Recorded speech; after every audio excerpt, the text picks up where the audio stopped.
नुसार जे अपेक्षित काम आहे, गाडी अनलोडिंग करणे, ही कामं त्यांच्याकडून पॅकर लोकांकडून आतमध्ये इथे करून घेतली जातात. आणि याच्याबद्दल मी जेव्हा त्यांच्या एरिया मॅनेजरला विचारलं तर ते म्हणतात कधी कधी वेळ पडली तर आम्ही सुद्धा करतो. तर माथाडी नियम किंवा काही या गोष्टी महाराष्ट्रामध्ये कायदा अस्तित्वात आहे, त्यानुसार या गोष्टी होणं गरजेचं आहे. की कोणी उठेल आणि कुठलंही काम कोणालाही करून घेणं, माथाडीमध्ये तुम्ही किती वजन उचलताय त्याचं प्रत्येक काय वजन आहे, काय सामान आहे, त्याच्यानुसार त्याचं हमाली मिळणं अपेक्षित असते. आणि इथे तुम्ही 10-15 हजार पगारामध्ये त्यांच्याकडून माथाडी कामगार पण पॅकर पण 10 तासाची ड्युटी आहे. इथे आल्यानंतर समजलं आपल्याला की घरी बसून फोनवर एखादी गोष्ट ऑर्डर करणं किती सोपं आहे, पण इथे ही मुलं किती मेहनत करतात, काय कष्ट करतात ते इथे आल्यानंतर आज आम्हाला समजलं. 10 तास ती मुलं ड्युटी करतात, 10 तासामध्ये 30 सेकंद खुर्चीवर बसल्यानंतर त्यांना काढून टाकण्याची कारवाई केली जाते. त्यांच्यावर किती अमानुषपणे अत्याचार झालेला आहे.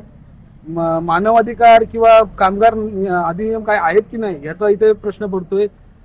त्यांना आम्ही पगाराबद्दल विचारलं, तुम्ही तुमच्या चुका असताना तुम्ही तुमच्या मॅनेजरनी त्या एम्प्लॉईजना त्या कर्मचाऱ्यांना आई बहिणीवरून शिव्या दिलेल्या आहेत तरी त्यांना आणि काढलेलं आहे, त्याच्यानंतर सुद्धा तुम्ही पगार द्यायला त्यांना डिले करताय, वेळ लावताय.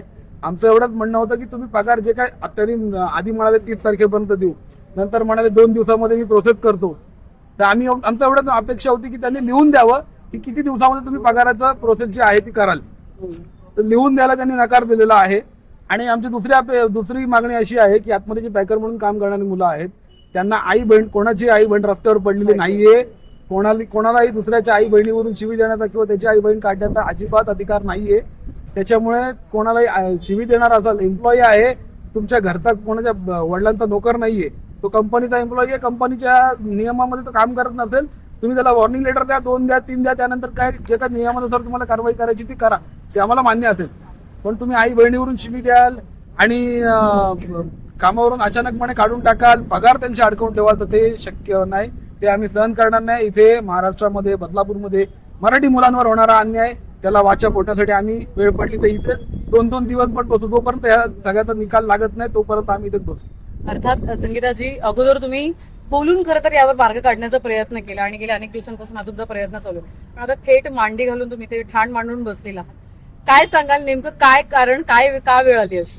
खरं पाहायला गेलं तर हे लोक जे आहेत, फ्लिपकार्ट असेल किंवा इतर ह्या ज्या काही कंपन्या असतील, तिथे आंदोलन केल्याशिवाय यांना म्हणजे आमची कर्मचाऱ्यांची सुटका होऊ शकत नाही, अशी परिस्थिती आज बदलापूरमध्ये तरी आपल्याला बघायला मिळेल.